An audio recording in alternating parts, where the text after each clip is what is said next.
องก็เริ่มทุกคืนไอ้นี้ซ้ำใจสะอื้นคงคืนหัวใจหมดมองเปียกใกล้เคียงหรือได้แบบนี้รักเลย มันกระเทินเลยก็เลยอัดเลยซะทำถ่ายคลิปมาแต่เต็มญี่ปุ่นเด้มาสบายดีสวัสดีพี่น้องฝั่งไทยแล้วก็พี่น้องฝั่งลาวแล้วก็หมู่คู่ชาว Facebook เบิดทุกคนพี่น้องเอ้ยวันนี้บ่าวเราคำจะเดินทางไปบ้านนาวางน้อยพี่น้องเอ้ยบ่าวเราคำจะไปอัดเพลงของบ่าวอัศวินแล้วก็บ่าวสีวันสัตนาพี่น้องเอ้ยตอนนี้กำลังข้ามบักเนาะข้ามไปฟังคำมวล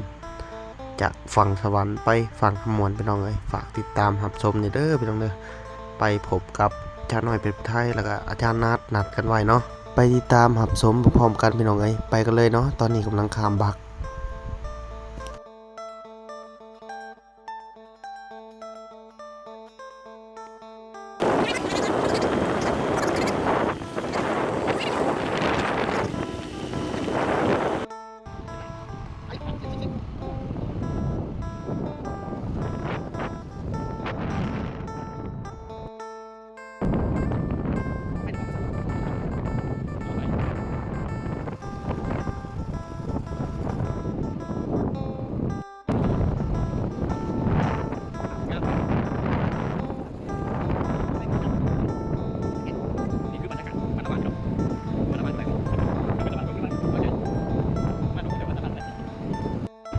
พอได้พี่น้องเอ้ยน้องบก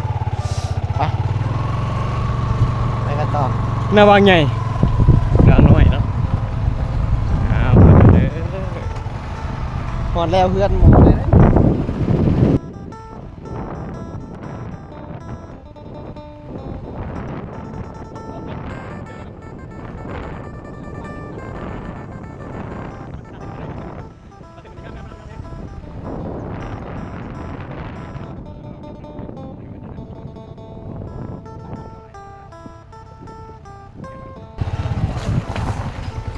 สบายดีไหมโต้ไม่ได้เจอกันในต้น ก็ป่านนี้สิมา หากันมาทำงาน แล้วก็จ้างว่าวแท้ ฮะก็ ก็ถามหาถามมันไปใส่เอาวะ ว้ามาทำงานหากันมา ไม่ยังนั้นยัง เอาสบายดี สบายดี โอ้จันนัดนี่พ่นดีเชียว สบายดี โอ้อันเนี้ยโอ้จันหน่อย สบายดีสบายดี อันเนี้ยโอ้ไม่ได้เจอกันมาได้ไง กำลังเห็นเขากิน เดี๋ยวต้องกินสุกิน โอ้แจ๋วโอ้คือสิมันเลยก็มันนี่เนาะ เป็นอยู่บ่เฮ้ย คือสิมันอยู่เนาะมันนี่เนาะ โอ้ลูกพี่ไงอยู่นี่นี่ แห้งแห้ง เดี๋ยว กินทอดตอนไปหาลี่กันโดนสวนทุเรียนลี่ไปหากันอยู่สวนทุเรียน เจอแล้วพอแล้ว นี่พ่อแล้วนี่ พอได้ตัวจริงได้ ของแท้ บนกันนะของแท้สุดยอด คัก ขาดฮอตวางนึ่งนี่ได้ดีก็ได้ อันนี้คืออาจารย์หน่อยเพชรผู้ไทยพี่น้องเอ้ยนี่จานนัดนิพนธ์เสี่ยววะหมอไหนสิลงมาทำหลังเพื่อนหมอไหน อัศวิน อัศวิน อาจจะวินคนบดจัก โอเคมันแล้ว ไปแล้ว ได้ก็ ได้อันหนึ่งอีกอันที่สองเพิ่นว่าเสียลงไปดำหลังมันเบิดเพิ่นว่าได้ บ่ แต่อันนั้นมาไป เดียว เอารถขึ้นไรคันแท้ วางนึ่งนี่นะ รถขึ้นไรคันแท้ จักรถไปดอก บ่ เป็นตัวเล็กนะผมก็เห็นนอก เธอ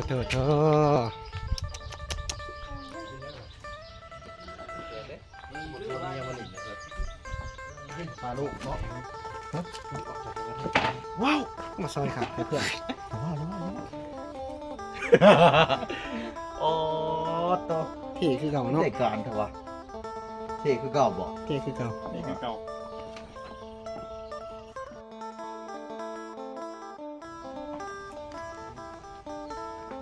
จะเพลงเฮ็ดนี่ แมงวันกับบินกายฮะโยก็สีคัฟเวอร์เพลงเจ้าแหล้ว จะเพลง เจ้าสองเพลง สองเพลง เห็นว่าจะไปถ่าย แล้วไปเอาอัศวิน หมอนั่น ที่ได้อัดได้บ่ฟังเบิ่งเดี๋ยวจะให้หมอนี่แล้วหยอง จับไปก็เลย พ่อหมด โอ้ยมันอยู่ที่ใจ มันฮะ เสียงบ่เกี่ยว แต่ว่าฟัง เสียงมันบ่คักนะเสียว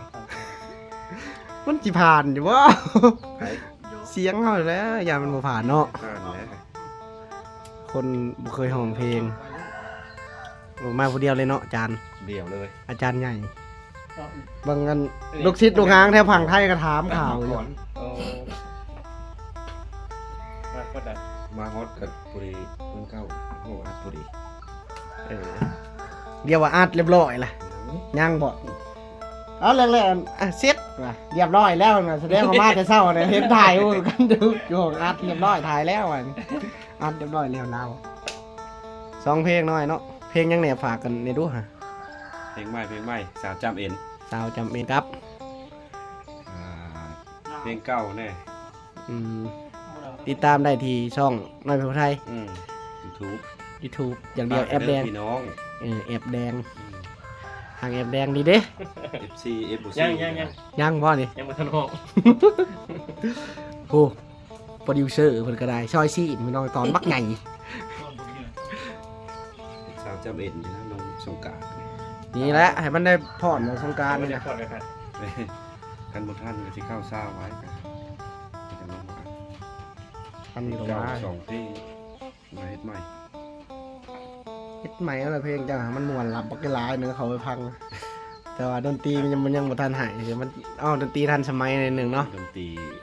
แต่ข้าวจันนุ้ยประเทศไทย อืม เอาหั่น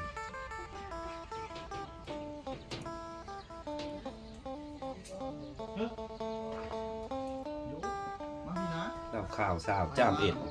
โยเอ้ย ไปมา โอ้จันก้อนบ่ลูกพี่ก้อนบ่ฮะโอ้บ่ได้เห็นหน้าถึงลูกพี่เลยมะ ก่อนประหยัด จำมือนึกว่าจักบาทนึง เพื่อนแต่ไปสุดเกี่ยวรับใช้บุรีจังเป็นแต่ถ้าได้เปรียบกับสาขาหนึ่งแต่เพิ่น โอ้จันก้อนเนาะตาแม่นอีหลีอือหือ จัดก้อนตัวจริงจริงได้ ตัวจริงจริงๆเลย ยังอยู่ได้ ยังอยู่มาจ้ามาสบายดิบ่ได้เห็นกันหึง เป็นยังอยู่ได้ ยังอยู่เนาะยังบ่ได้ไปใส่ ยังอยู่แต่พุ่นจะท่าเสมอนี่ดิ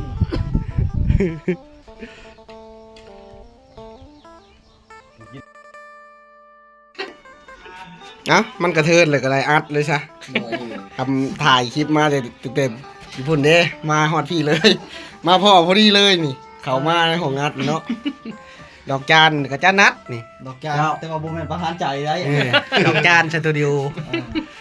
อันนี้ก็จานนัดอันนี้ก็จานเสียง เจ้าเจ้า อันนี้ก็จานน้อย เจ้าสบาย อันนี้ก็จานหวาน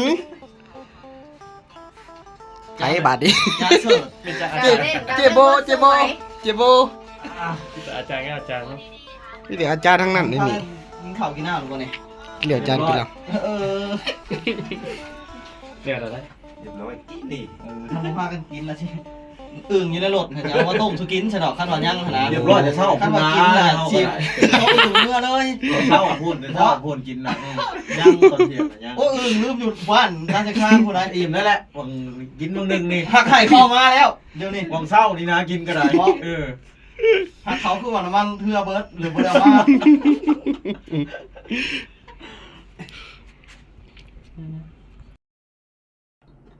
เรียบร้อยเข้าห้องอัดอันนี้ก็อาจารย์หน่วยติวให้อาจารย์หน่วยเพชรผู้ไทยเพิ่น มาอีกแล้ว มาอีกแล้วพี่น้องมาอีกแล้วเองเดี๋ยว หมอนะ บอกหรือเปล่าว่าเราสิบ่ยาวว่าสิมา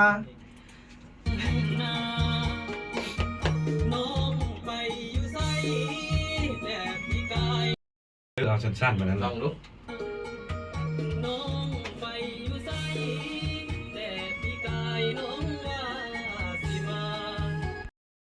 อันนี้ในหูนี่คันเอาล่องแบบกระตึกกระตักบัดไหวก็ไหวบัดซ่าก็ซ่ามันแบบฟังแบบนี้แหละอย่าคือเรือมันไกวนี่แหละ คือแผ่นดินไหว มันที่กวนหู โอ้ มันสิ แบบมันโมลื่นโมไหลนะ มันบ่ลื่น มันบ่ซุยนะ ต้องให้มันสวยเนาะ มันกระทาแบบนั้นแหละคือชนะว่ามันได้ลุ้นตลอดเลย มันได้รุ่นมันได้รุ่นตลอด นัดมองนี่น่า มันต้องเฮ็ด นะ ให้ฟังบ่ได้แบบบ่ได้รุ่นนะ อ่า ออกมาแล้วแม่นโลดนะ ทีหลายคนพังเป็นนะท่านก็บ่ได้เป็นอาจารย์คนดอก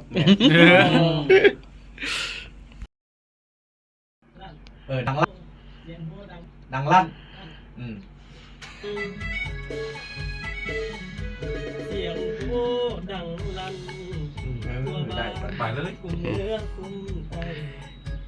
แจ๋วบัด ผูกแขนป้อง ก็เริ่มทุกคืนไอ้นี้ซ้ำใจสะอื้นคงคืนหัวใจหมดมองนอนหนาวอยากได้สาวมาเป็นคู่ครองหัวใจอ้ายทั้งสี่ห้องอยากมีคู่ครองเหมือนคนอื่นเขาแม่เอ๋ยลูกอยากมีลูกมีเมียโปรดส่งเสียอย่าให้ลูกนอนงมเงาที่หนาวใจผ้าห่มกันหนาวเป็นหอยมองเพียงกายเปียกใกล้เคียงหรือได้นะเนี่ยหลักนะ จบพี่น้องเอ้ยคลิปนี้สำหรับมื้อนี้ละคลิปนี้จบเพียงเท่านี้พี่น้องเอ้ยฝากกดไลค์กดแชร์กดติดตามกดกระดิ่งการแจ้งเตือนเด้อฝากติดตามเพลงหน่อยเด้อฝากติดตามเพลงกันหน่อยแล้วก็เบาอัศวินแล้วก็เบาซีวันแล้วก็อาจารย์นัทนิพนธ์เพิ่นผลงานเพิ่นหลายเติบได้ไปเบิ่งโลดใน YouTube ผลงานนี่บ่ว่าสิเป็นอะไรต่อไฟเฮ็ดเพดาน มีเบิด กันให้คันหน้าไทยหน้าก็ได้ ได้เบิด ปูนก็ได้คือกัน โพโพด เป็นเบิดทุกอย่าง เป็นมาทุกอย่าง เป็นฮอดนี่ เอา เอาพี่น้องเอ้ยฝากกดไลค์กดแชร์เด้อสำหรับคลิปนี้ขอลาไปก่อนพ่อกันใหม่คลิปหน้าพี่น้องเอ้ย บ๊ายบาย ขอกล่าวก็ว่าสบายดีเด้อเพื่อนทุกคน สวัสดีครับหลวง